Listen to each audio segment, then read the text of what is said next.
mirga abbaa taa'eeti barattoota barsiise moo lafarra taa'ee barsiise? Koonu fatee dhibeetu isaa walakkaa taa'ee barsiise yaa lafarra. Yeroo goobas fudhadhe yeroo lafarra jiru sana eenyu kadhadhaa jedheen? Ya isa waaqara jiraatu jedhaa kadhadhaa jedheni waaqara jiraata malee sila lafarra jiraataa eenyu kan waaqara jiraatu yaa qorat. Yesus Kristos kan mirga waaqayyoo kadhadhaa isa miti. Yesus amma isa jiran jenne yoo amma isa jiran jedhe mirga abbaa akkuma gartee hojii ergamoota 755 irraa san Istifaanos afur qulqulluun guutame Yesus Kiristoosin ilma namaa kan mirga waaqayyoo dhaabbatu argee jira bantiibuu waaqaa banamanii osoo ijaan libsatin san hin jenneen Yesus waggaa 3 fi ji'a muraasa gaafa barsiise sana biyya lafaarra barsiisu ture eenyu kadhadhaa jedheen abbaa isa waaqarra jiru moo ana kadhadhaa jedheen yoo man dideen isaa anas jechuun anas kadhadhaa jedha waan isin maqaa kootiin kadhattan hundumaan irraa wadha jedhami. Okay, maka Yesus jedhee eenyu kadhatan? Waan hundumaa kadhanna. Maka Yesus yoo kadhatan inni eenyu kan namaa kennu san? Yesus mas isma kadhannu san nuuf kenna. No, abbaan inni waaqarra isin dhiibisa jira geeffa. Okay, waan isin maqaa kootiin kadhatan narraa wadha. Abbaan irraa abbaadha kan kennu maqaa kootiin waan kadhatan kan raawwa abbaadha kan namaa kennu. Yesus himi. Okay, nama guututti kafartee jirtaati. Okay, wangeela Lukaas kudha takka raasii dubbisa huno. Jaran obsa maatu fita kana booda. Konkolaataa keessatti hawwinu fita isin mukayyafa jala teessee akka nu gooti. Ani qorri bu'ee jira. Okay. Qorri maal boo mana oguste makiinaati yaa'u. Okay. Wangeela Lukaas.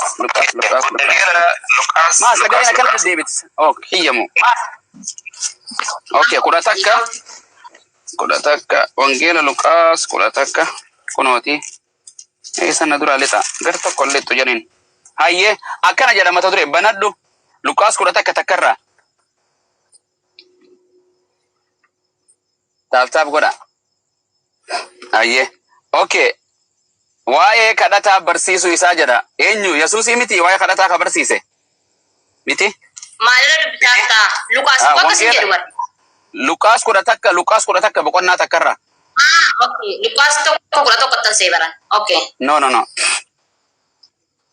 Afurri kana bira jira, si bira hin jiru. Okay. Ayye. Akkana jedha. Yesus iddoo takkatti hin kadhata ture. Eenyu kadhataa ture Yesus? Jadi barsiisaa jechuun maanni hundu barsiisuudhaaf kadhateera Yesus. Eenyu kadhate? Isin barsiisuuf eenyu kadhate? Waaqayyo abbaa kadhate ka. Goobas. Ati Yesus kadhattama Waaqayyo kadhatta? Yesuusiin nan kadhadha. Faallaadha. Yesuusii fi ati faallaa kadhaa waaqa tokkoon qabdan jechuun inni akka kadhataati ilma kadhata. Faallaa. Kootiin kadhattanii beektanii jedheera. Dura maqaan beeku Waaqayyo abbaatiin beeku. Waaqayyoon beeku ture. Amma fakkeenyaaf yoo ati mootummaa takka taate maqaa kiyyaan yoo baankii maqaa kiyyaan dheeyxee maqaa Abu Mu'aaziin baankii irraa liqeeffachuu dandeessi. Yoo warra mana bitu makiinaa bitu taate maqaa Abu Mu'aaziin jettee baankiin si kanniti. Yesus Kiristoos yaa Waaqayyo isa Yesus nu ergite akkana nu godhi kun rakkina hin qabu. Kan namaa godhu kan namaa kan Waaqayyo abba malee Yesuusii miti. Okay, itti fufe. Yesus iddoo takkatti raawwatu eenyu Abu Mu'aaz waan masi maqaa kootiin kadhatan raawwadhaa jedhe. Maqaa kootiin eenyu kadhadhaa jedhe.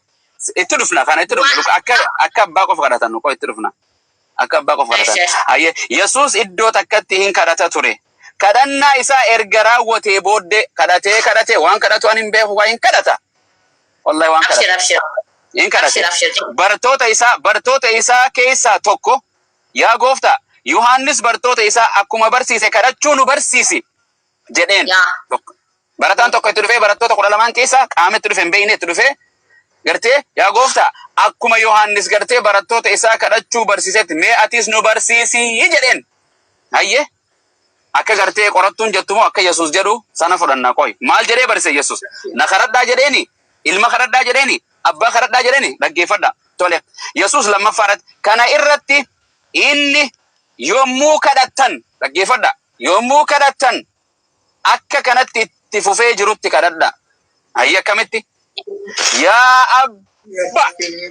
yaa abba yaa isa waaqarra jiraattu abbaa keenya maqaan kee haa qulqullaa'u maqaan Yesuusii miti maqaan abbaa haa qulqullaa'u mootummaan kan kee kan Yesuusii miti mootummaan kan kee haa dhufu jaalala Yesuusii miti jaalalli kan kee Waaqa irratti haa ta'u akkasuma immoo lafa irratti haa ta'u hayyee itti fufe soora arraaf boru nu barbaachisu guyyaa guyyaa nuuf kenni eenyu jedha